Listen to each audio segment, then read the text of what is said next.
It's 2025 and fans are asking, where's the famous Tom Jones? The now 85-year-old Welsh singing star who gave us It's Not Unusual and What's New.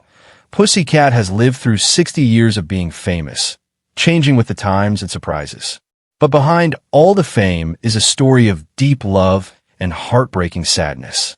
And through it all, this music star is still trying his best to keep his promise to his beloved Linda. So, let's find out exactly what this promise is, how he's keeping it, and the surprising way he's staying popular in 2025. Tom Jones was born in the 1940s, the newest kid in Treforest, Pontypridd, South Wales. His real name was Thomas Jones Woodward. Tom was born early June, and back then his country was going through a really tough time because of the war, which was using up food and supplies super fast. Life was hard and money was always tight. Tom's dad, also named Thomas, worked way down deep in the dangerous coal mines. His mom, Frida, stayed home, doing everything she could to take care of Tom and keep the family together. They lived in a tiny house on Laura Street. Their home was freezing cold, warmed only by a small coal fire.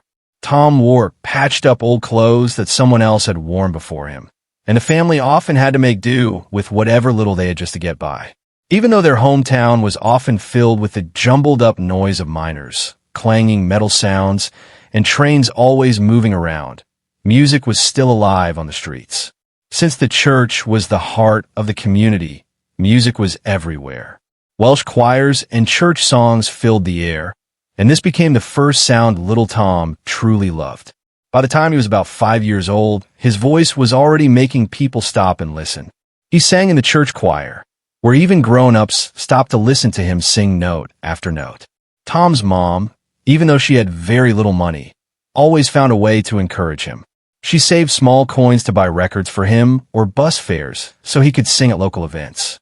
To get better at singing, he listened to the BBC radio and heard American blues and rhythm and blues.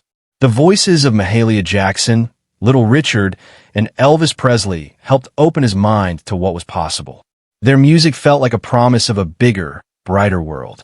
He listened carefully, copying their style little by little, and slowly built a voice of his own. At the age of 12, Tom's world changed again.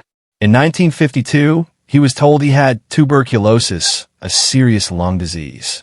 Back then, it was a really scary sickness, especially in working-class towns like his. Tom was forced to stay away from other people for 2 whole years. He was shut away in a small room in his house, unable to go to school, play outside, or hug his friends. During Tom's lonely time, there was a girl named Linda Trenchard who would often walk by his house.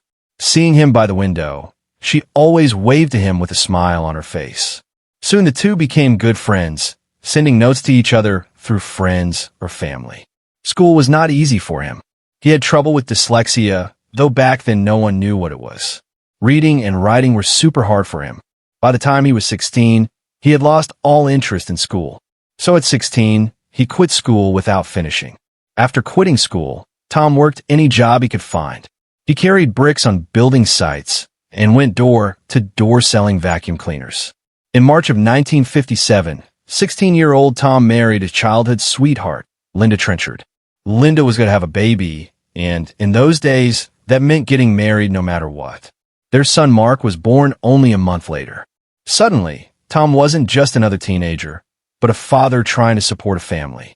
Tom had to provide, and he did so any way he could. He worked construction during the day and shifts at a glove factory. But at night, he truly came alive. He sang in pubs and working men's clubs. In 1963, things began to change. He became the lead singer of a band called Tommy Scott and the Senators. The band lit up the South Wales club scene. Tom's powerful voice and wild energy made every show unforgettable. One night, Gordon Mills, a manager from London who was also from South Wales, came to the club. The moment he heard Tom's voice, he knew he had found something special. Mills moved Tom to London and gave him a new name, Tom Jones. But Tom's first big step into music almost ended in disaster. In late 1964, his first single, Chills and Fever, was released. It completely failed. But Gordon Mills was not ready to quit. He got Tom to record a demo of a new song, It's Not Unusual. It's Not Unusual came out in February of 1965, and you won't believe how quickly it rose to the top of the charts. By March 13th, that same year, it had reached #1 on the UK charts. In the US, it rose to #10 on the Billboard Hot 100. One song had turned a struggling singer into a household name. That same year, Tom's voice also became tied to the world of movies. In 1965, he sang 2 major movie theme songs. The first was What's New, Pussycat, which reached #11 on the United States charts. The second movie song was the James Bond theme. Tom was brought in, and when he sang the final note, he held it so long and with such power that he fainted. Thunderball became his 3rd American top 40 hit. By the end of 1965, Tom had achieved the impossible. In Las Vegas, he started at the Flamingo and quickly became the face of the Strip's glittering nightlife. He was earning $100,000 each week, which would be close to $1 million per week today. His run in Las Vegas lasted until 2011, an incredible 44 years. During this time, he sold more than 100 million records.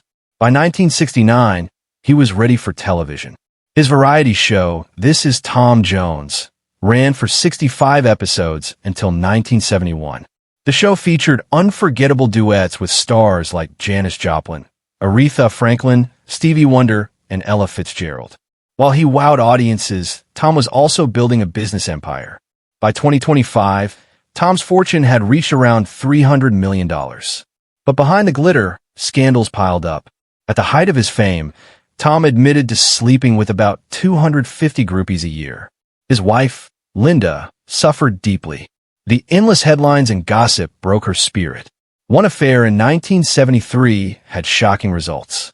Tom had a fling with Marjorie Wallace, the first American Miss World.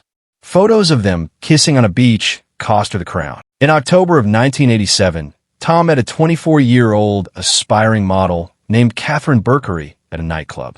What began as a chance meeting quickly became a wild 3-night affair. 3 months later, Catherine discovered she was pregnant. On June 27th of 1988, she gave birth to a boy named Jonathan. He refused to admit he was the father.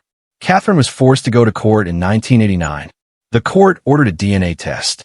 It showed with nearly 100% certainty that Tom was Jonathan's father. But Tom kept his distance. He did not accept Jonathan publicly as his son for almost 20 years. Career-wise, Tom was flying. His biggest success came with the album Reload. The album went to #1 in the UK and sold more than 4 million copies worldwide. That same year, Queen Elizabeth II knighted him at Buckingham Palace. Soon Tom became a judge on The Voice UK.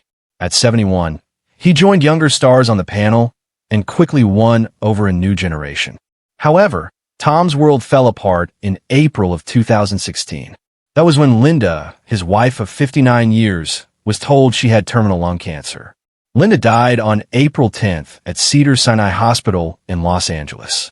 Tom was on tour when he heard the news, and he canceled all his shows to be by her side.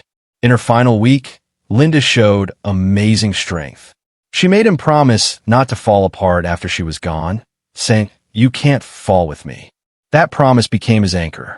They inspired him to record a song called I Won't Crumble With You If You Fall. Mark urged him to seek help, and a therapist warned him, "If you don't carry on, you will die." Tom sold the Los Angeles mansion and moved back to London. Still, Tom's health has suffered too. In 2017, and again in 2022, he had hip replacement surgeries. He now uses canes and often performs seated, but he refuses to retire. He has said, "Time off will be death for me. The only time I'll take off is when I die." In 2023, he performed more than 50 shows. He toured the US, UK, and Europe in the summer of 2024.